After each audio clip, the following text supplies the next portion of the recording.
vous allez bien. Aujourd'hui on se retrouve dans une nouvelle vidéo et quand je vous dis que ça fait 2 ans que je veux faire cette vidéo, j'exagère même pas, c'est relire After. Après 5 ans les gars, on va lire ce grand bébé qui fait presque 600 pages. J'avais oublié, quel plaisir. Je l'ai lu je pense 2-3 fois, peut-être même 4. Alors ça a vraiment été une obsession pendant très longtemps. En fait je sais pas mais ça m'intriguait trop de revoir un peu mes sensations face à certains passages maintenant que je suis grande, plus mature, plus développée cérébralement, que je suis aussi dans une relation saine, que j'ai pu analyser un peu les comportements qui étaient mauvais et bons. Il y a des livres parfois, t'es accroché une fois dessus, tu vas toujours avoir la même sensation et peut-être que je vais être en mode ouh c'était très chaud. Je pense quand même moins romantiser la situation qu'à 16 ans. Parce qu'il faut pas abuser. Donc hâte de voir ce que ça va donner. J'ai revu il y a pas longtemps je crois les derniers films qui étaient sortis. Ça m'a pas fait plus d'effet que ça, j'étais un peu en mode ouf. Donc à voir comment je réagis. Franchement j'ai aucune idée mais ça m'intrigue trop. Voilà, donc let's go. Ok alors, j'en suis à la page 103. C'est abusé comment ça se lit hyper rapidement. En vrai je sais pas trop quoi penser parce que bizarrement, pour l'instant ça va. Genre c'est hyper fluide, c'est hyper rapide. C'est pas l'histoire de l'année tu vois, mais je connais l'histoire, je sais de quoi ça parle. Et je suis pas en mode oh là là mais quelle poubelle tu vois. Genre non j'aime bien, je suis prise dedans un peu à contre-cœur mais genre j'aime bien. Le groupe d'amis d'Ardine bah c'est des gamins genre voilà, faire leur action à vérité, la pousser, après t'as le mec qui l'agresse dans une chambre, enfin bref tu te dis Enfin, elle l'a pas facile quoi, elle vient d'arriver, elle sort de sa campagne, sa mère est hyper stricte, d'ailleurs sa mère je peux pas la voir. Un copain voilà, qu'elle traîne à côté comme si c'était un petit chien, mais voilà, genre la meuf en fait, Tessa elle est juste perdue, elle a aucune idée de ce qu'elle veut faire dans sa life. Enfin, c'est un peu le début de sa crise existentielle. Pour l'instant elle est pas en mode ah je suis différente des autres, genre non elle est juste en train de découvrir un petit peu ce que c'est que l'université. Il y a des filles qui s'habillent avec différentes qu'elles, qui n'ont pas forcément les mêmes idéologie qu'elle, mais elle fait de mal à personne comparé aux autres qui lui bourrent la gueule et j'en passe c'est des meilleurs. Donc pour l'instant Tessa ne me saoule pas, voilà en conclusion. Ardine, pour l'instant il y a pire franchement, t'as envie de leur foutre de gifles, mais tu sens que quand ils sont attachants tu te dis putain. Donc là voilà, il a cherché partout pour la raccompagner à la fin de la soirée parce qu'il voulait savoir qu'elle allait bien. Bon, on y croit, là ça reste de la fiction, mais je comprends pourquoi on a été des millions et des millions avec là en mode oh my god, il est trop chou. Par contre il y a plein de personnages dont je me souvenais plus, genre Nate, je sais plus du tout, Z ça me aussi je pense. Donc voilà, pour l'instant je kiffe. Là il y a sa mère qui vient d'arriver dans le dortoir parce que elle a appelé Noah et elle était bourrée et du coup il a capté à sa mère et maintenant ils ont fait toute la route pour aller la choper en mode ah qu'est-ce que t'as fait. Enfin bref, boomer. Et ouais elle fait plus de la peine qu'autre chose Tessa en vrai, parce qu'elle veut juste découvrir un petit peu de trucs, elle essaye de comprendre un peu le fonctionnement et elle est tombée vraiment sur le pire groupe possible. Et c'est pas contre elle pour l'instant, voilà, à part qu'elle a trompé son mec. Voilà, on se retrouvera plus tard quand j'aurai encore lu quelques chapitres. Mais vraiment choquée de la vitesse à laquelle ça se lit. Je suis en train de kiffer ma lecture, je comprends pas. Franchement ça me fait trop rire parce que vraiment Tessa, je suis vraiment en train de l'apprécier. Elle arrive quand même à faire de ce mec qui est trop chiant un ami pour éviter que ça vire sur d'autres trucs et que ça se passe mal. Pour l'instant elle gère. Pas à 100%, mais t'es pas en mode oh là là quel cas celle-là tu vois genre. Et alors pourtant il y en a eu hein. Donc pour l'instant ça va pas trop mal. Je me déteste de dire ça, j'espère que vous allez pas m'en vouloir, mais vraiment je suis surprise. Je sais vraiment pas si je devrais être en train de dire ça, mais qu'est-ce qu'elle est iconique la scène du lac, genre. Est-ce que c'est approprié de dire ça? Je sais pas, mais vraiment c'est le cas, genre je sais pas, je pense que c'est plus le film qui me plaît sur cette scène là, mais je sais pas, elle reste gravée genre. No skip, zero skip on this one. Une citation qui m'a beaucoup émue. J'ai l'impression que tu te sers de moi, ou quelque chose comme ça, après l'avoir fait jouer pour la première fois. Quoi? Bien sûr que non, si je me servais de toi, j'aurais obtenu quelque chose en contrepartie. Bravo, franchement champion. Tu pleures? Qu'est-ce que j'ai dit? Du Shakespeare ça. Il est tellement fort ce gars. Faut rire parce que à ce qui paraît Ardine avait besoin d'aide et puis elle finit par coucher avec, donc je sais pas si c'était vraiment ce genre d'aide dont il avait besoin, mais en tout cas ça a l'air d'aller mieux, donc ça a peut-être fonctionné au final. Bon, là elle commence à me gonfler. En plus elle a son mec qui l'attend dans le dortoir et elle est là en train de batifoler. avec un autre, genre girl. Là je suis pas d'accord. Ah là là là là. Hardin pour le coup, bon bah voilà, c'est un connard. On suis à la page 227 d'ailleurs. J'ai oublié de le dire. Ça lance bien. Hâte de voir combien de fois elle va le tromper avant de le lâcher. Ah mais il se fait vraiment pas chier Hardin là, franchement. Je vais me faire démonétiser moi avec tous les gros mots. Faut que j'arrête. Mais franchement, oh t'étais où? Pourquoi t'étais pas là au réveil? Non mais c'est bon, à part c'est la première fois que tu te réveilles seul. Loser. Wouh. Noah c'est pas un mauvais garçon. C'est juste qu'il est pas très docile. Visiblement elle a envie de se faire... Oh putain j'allais dire une connerie. C'est n'importe quoi cette vidéo. Je m'excuse. Ouais Hardin tu casses les couilles, je suis d'accord avec elle. Non tu saoules tout le monde là. Franchement t'as niqué l'ambiance. Ah oui la fameuse phrase de... Après tout ça je pensais que peut-être... Bref tu t'appelles Hardin Scone, on sait que tu vas lui faire tourner la tête encore 10 fois. Fais pas genre que t'es un lover maintenant. On te connaît hein.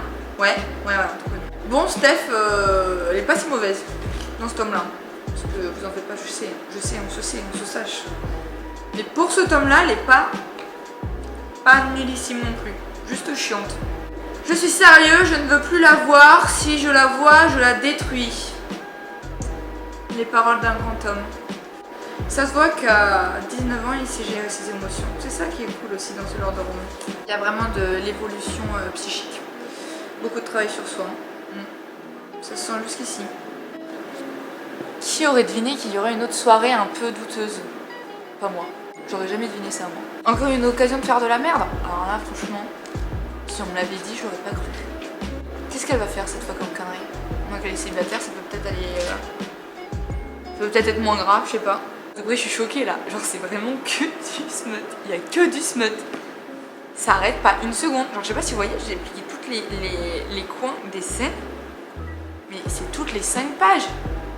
Mais c'est un truc de ouf. Tu m'étonnes qu'après, quand j'ai recommencé à lire d'autres livres et tout, genre j'avais recommencé avec les off-campus et tout, j'étais en mode mais y'a rien dedans, c'est quoi ce bordel? Mais la grande, ça c'est pas un livre, c'est... Il y a autant d'hormones que dans une pilule contraceptive, ce truc, c'est pas possible. En vrai, je comprends qu'il y en a qui sont traumatisés des scènes de smut ou même votre part, parce qu'il y a de quoi faire. Et il est en train de péter un câble parce que c'est bon, il a tellement de trauma qu'il en pète, le pauvre. Genre, c'est gavant, genre le mec, il a rien pour lui. Moi, ça me fait de la peine. Comment j'ai pu être autant attachée par des personnes aussi détruites de l'intérieur? Vraiment, elles ont rien pour elles. C'est abusé, c'est vide de sens ce truc. Mais vraiment de manière objective, c'est vraiment de la merde. C'est vraiment que du superficiel. C'est très superficiel. De première couche, tu dis waouh, trop cool et tout. Mais quand tu grattes, c'est pourri. C'est vraiment pourri, c'est très mauvais. Je continue. J'en suis à la page 366. Il vient de me supprimer ses conversations. Quel bâtard. Toujours dans les pattes. Le nombre de fois où elle lui dit de se barrer et qu'il reste, c'est aberrant. Genre vraiment, heureusement qu'on écoute les gens quand on parle. Hein. C'est fou. Là vraiment ça me...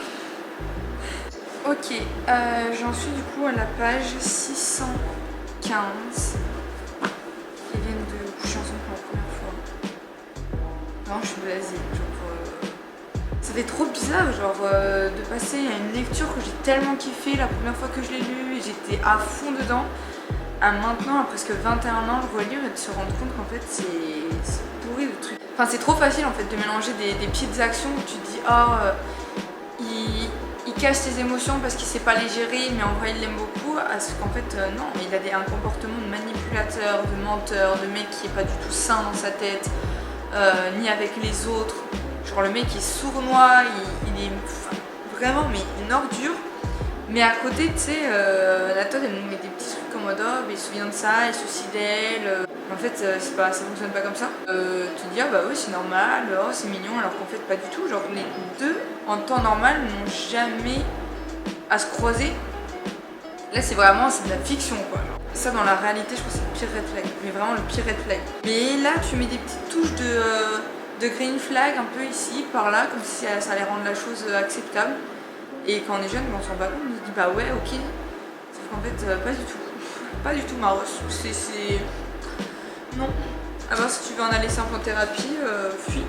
J'ai pas encore trouvé la scène de smut où il y a un truc, je sais vraiment plus ce que c'était, mais je me souviens qu'il y avait un truc où j'étais en mode... Là c'est chaud. J'aimerais bien vous le retrouver, mais je sais pas si je peux réussir. Je j'ai trouvé le petit passage qui me titillait fortement. Il est juste là. Donc ils sont basiquement en train de jouer à papa et maman, hein. Et d'un seul coup d'un seul, il lui dit à partir de maintenant tu m'écouteras, on est d'accord. Dis-moi qu'à l'avenir tu m'écouteras ou je ne te fais pas. Donc ça les gars, c'est pas correct. Surtout quand on s'appelle Hardin et Tessa. Encore dans une relation plus que saine. Vous pouvez vous permettre un petit peu de folie furieuse. Mais là, c'est juste dégueulasse, ça s'appelle de la manipulation. Et le pire c'est qu'il ne le fait pas une seule fois mais 2 fois. Magnifique, champion. En fait il y a trop d'éléments comme ça, tu vois, qui passent inaperçus. Mais c'est des trucs de... Au début je disais bon voilà là c'est elle a enfin lâché Noah et tout, mes frères. J'ai compté les pages. Il y a presque 200 pages où elle est avec l'autre alors qu'elle se fait l'un. Je sais pas si vous vous rendez compte. C'est très... Enfin de toute façon je vais y venir dans ma conclusion, on verra bien, mais... Heureusement j'ai lu ça tard et que ça m'a pas plus détraqué que d'autres. Parce que vraiment... Bonjour les relations que je me serais coltinée après. Je viens de terminer le livre. Bon bah écoutez, qu'est-ce que vous voulez que je vous dise? C'est très médiocre. Même médiocre c'est gentil. Parce que ça ferait un 10 sur 20 mais là c'est catastrophique. Et je l'ai lu 3 fois. Je l'ai lu 3 fois. En conclusion, ces 2 personnages complètement tarés. Complètement détraqués mentaux. Il n'y a pas toute façon de le mettre, hein. Les gars ils ont fait 0 rétrospection sur eux-mêmes. Il y a 0 remise en question, c'est manipulation, c'est pas sain, c'est vraiment... c'est du pourri sur pourri sur pourri. Il n'y a pas une seule chose de bien qui me vient à l'esprit sur tout ce truc là quoi. Elle trompe son copain, un mec qui l'a respecté pour le minimum. Hardin vraiment c'est un déchet, il est tellement peu stable, il le fait souffrir aux autres, il est là, il te fait du chantage, il te manipule. Quand tu lui dis une réflexion, que tu essaies de travailler quelque chose, même dans une discussion, on va dire un problème, on veut une solution, non c'est toi le problème, il la fout dehors. C'est que des trucs comme ça, genre il n'y a pas un truc qui tourne rond. Et honnêtement je comptais regarder le film, mais je pense que j'ai même pas la patience. J'en garde tellement un bon souvenir que j'ai pas envie de me prendre la tête là maintenant tout de suite avec ça. Donc on va juste s'arrêter à ce livre là, et c'est déjà bien assez mes amis. Il est 17h, donc depuis 13h je suis dessus. Assez contente de voir qu'avec les années j'ai arrêté de lire ce genre de livres, même par exemple des livres comme Lexstone et voilà qui ont quand même beaucoup plus de choses positives, même si ça reste quand même dans la même vibe un petit peu bad boy et que je ne supporte plus. Je suis contente de voir que j'ai quand même évolué et ça donne de très mauvaises idées de l'amour et des relations saines ça. Mais je le vois même dans d'autres relations, dans d'autres livres. Maintenant que je suis dans une relation et que je sais ce que c'est d'être amoureuse, d'aimer quelqu'un, de construire quelque chose, de discuter les choses, d'avoir des problèmes, de trouver des solutions, honnêtement j'en ai vu très peu de livres qui se ressemblent vraiment à une vraie relation. Maintenant que je suis en couple, il y en a très peu qui réussiraient réellement dans la réalité et qui dureraient, mais vraiment très très peu. Parce que de la façon dont ils résolvent les choses ou qu'ils les parlent ou le genre de problèmes qu'ils ont, tu te dis mais vraiment réellement ça ne volerait pas très très haut. C'est drôle à lire hein, enfin c'est drôle à lire oui, pas forcément celui-là mais d'autres livres et tout, d'autres romans c'est cool à lire. Mais je comprends aussi pourquoi avec le temps je me détache aussi pas mal de livres comme ça. Ça te conduit, tu te laisses trimballer avec cette illusion de la relation parfaite alors que c'est pourri de l'intérieur. Colleen Hoover pour minimum te fait pas penser que c'est du parfait. Elle te montre des points en mode réfléchis-le bien si ça vaut la peine. Vois comment ça se comporte, comment ça te tracasse la tête et où est-ce que tu te situes dans cet espace. En tout cas pour moi, ma façon de le lire. Peut-être qu'il y en a d'autres qui se font trimballer, je ne sais pas. Je sais pas si je vous ai donné une idée de reprendre After et de le lire maintenant ou de même regarder le film. Je pense que même avec le film vous avez de quoi faire. Mais waouh, waouh. C'est une idée de vidéo que je voulais faire depuis tellement longtemps que je suis contente qu'on l'ait faite aujourd'hui. Mais ouais, super. Enfin voilà, j'espère qu'en tout cas cette vidéo vous aura plu. On n'aura pas beaucoup changé d'espace, hein. Je sais même pas comment j'ai tenu 5 heures sur le canapé, d'habitude ça arrive jamais. Si vous avez relu ce livre, si vous avez eu cette idée comme moi de relire ces livres là, même pour d'autres livres, je sais pas si vous voulez que je refasse le concept avec d'autres livres comme Love Campus ou des livres un peu cringe, je serais d'accord, ça peut être une bonne idée. Et voilà, on se tient au courant et la semaine prochaine je vous emmène avec moi sur un événement très cool, j'ai hâte d'y être, vraiment ça va être cool. Donc voilà, d'ici là, passez une très bonne semaine et on se dit à la semaine prochaine.